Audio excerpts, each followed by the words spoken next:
Ag geliefdes, ek is bitter jammer, ek weet nie wat die rede is, dat die instrumentjie elke keer vir my die boodskap gee, jou instrument is te warm, en dan skakel hy af. Ek is so jammer daaroor, ek sal probeer aandag gee daaraan, maar kom ons gaan aan met dit waaroor ons gepraat het. Ek het met u gepraat oor die wonderbaarlikheid van die woord van God, waarin die Here Jesus Christus dan aan die Emmausgangers verskyn, en hy begin van hulle vertel vanaf Moses, deur die profete en die psalmes, al die skrifgedeeltes wat verband op hom het, met ander woorde wat sou te verduidelik oor die Messias wat kom. En nadat hy al hierdie skrifgedeeltes aan hulle verduidelik het, kom hulle die aand by die huis en hy wil verbygaan en hulle sê vir hom, nee, oornag by ons. Toe hy daar saam met hulle aan die tafel is en hy die brood breek, en hulle sien sy hande en die merke in sy hande, toe verdwyn hy uit hulle oë, maar hulle sê vir mekaar, was ons harte nie brandend, toe hy vir ons die skrifte uitgelê het nie. Elke belofte wat God gemaak het, is ja en amen. Elke gedeelte in die skrif wat God gesê het, sal vir ewig bly, en dit sal nooit verander nie. Daarom die woord, aan alle volmaaktheid het ek 'n einde gesien, maar u gebod is baie, baie wyd. Geliefdes, ons sien nou in 'n spieël en in 'n raaisel, maar eendag gaan ons van aangesig tot aangesig sien. En weet jy, as die Bybel vir my sê, ons gaan God tot in alle ewigheid aanbid, tot in alle ewigheid. Al wat ek vir myself kan uitmaak is, as ons daar in die hemel is en ons sien God, gaan ons letterlik elke dag iets nuuts van God ontdek, wat ons nog nooit gehoor het en nog nooit gesien het nie. God is onuitputlik, vir alle ewigheid sal ons hom bewonder. En elke keer sal daar iets nuuts wees, waarvoor ons op ons aangesig val en sê, is God nie wonderbaarlik nie. Daar wag op jou en my 'n ewige, wonderlike ewigheid wat op ons wag, wat God vir ons gereed gemaak het. Daarom, kom ons kry ons prioriteite reg. Kom ons gaan lewe in 'n lewende gemeenskap met Jesus Christus, in 'n lewende gemeenskap met die Vader. Kom ons leef onder die geklank en die inspraak van die Heilige Gees in ons harte. Dat die woord van God in ons harte bly, dat die woord van God ons basis is, waarvolgens ons lewe. Sodat as die Here Jesus op die wolke verskyn, dat ons vir hom met 'n onbeskaamde gesig sal ontmoet, wetende, ons was gereed om hom te ontmoet. Ag, die apostel Paulus het iets beleef. Ek het weggeruk tot in die 3de hemel, en ek het onuitspreeklike dinge gesien, wat 'n mens nie eens in woorde mag probeer verklaar nie. Dit is wat op jou en my wag. Dit is waarheen ons op pad is.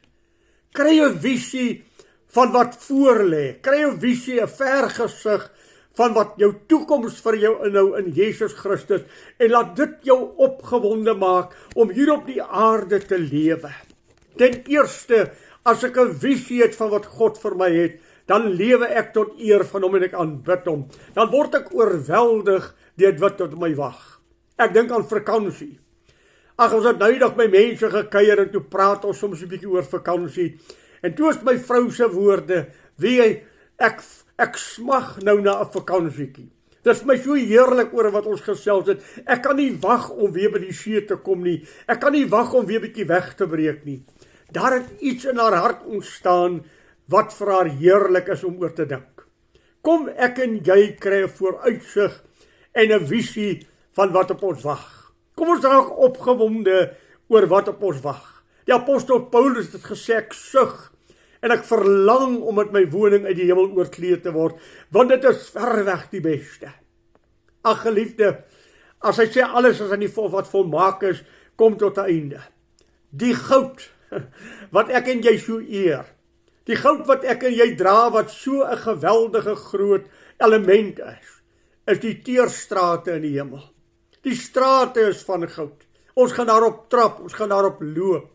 Daar het dit geen waarde nie. Hier by ons het dit waarde, en daar het dit van geen waarde nie. Die apostel Johannes daag ons dan uit. Elkeen wat hierdie vooruitsig op hom het dat Jesus Christus terugkom, reinig homself soos hy rein is. 1 Johannes 3 vers 3. Elkeen wat hierdie vooruitsig het, reinig homself soos hy rein is. Daarom wil ek weer vir jou sê, kom ons kry ons prioriteite in plek. Kom ons beleef en ons leef vir dit wat waarheid is, vir dit wat ewiglik is, waarvan die dividende nooit sal verloor nie. Daar gaan krone uitgedeel word. Paulus sê in 1 Korintiërs 9, ek kastei my liggaam en ek maak dit diensbaar, want daar wag 'n onverwelklike kroon van heerlikheid op my. Sien iets raak, geliefde. Begin lewe vir die toekoms, wederkoms afwagtend. En is dit nie wat die Here Jesus vir Joshua gesê het nie?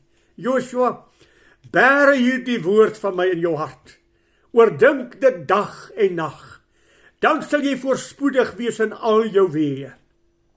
Niemand sal voor jou stand hou nie.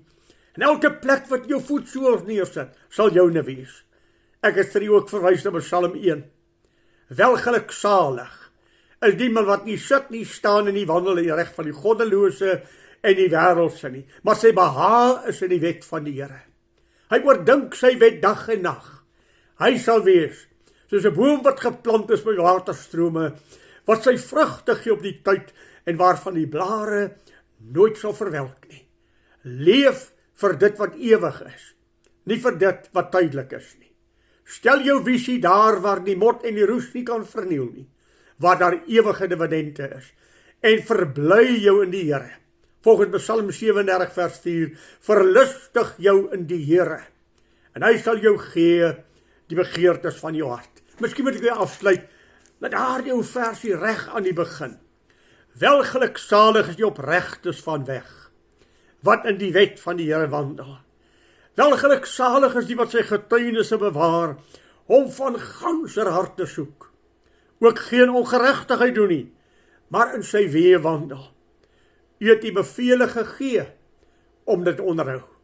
O, mag u welgeluksalig in die oë van God wees, en mag die seën van die Here ryklik u deel wees, omdat jou prioriteite in plek is, en jy in jou hart 'n loflied het teenoor ons God, en jy hom aanbid. Mag die Here vir u ryklik seën.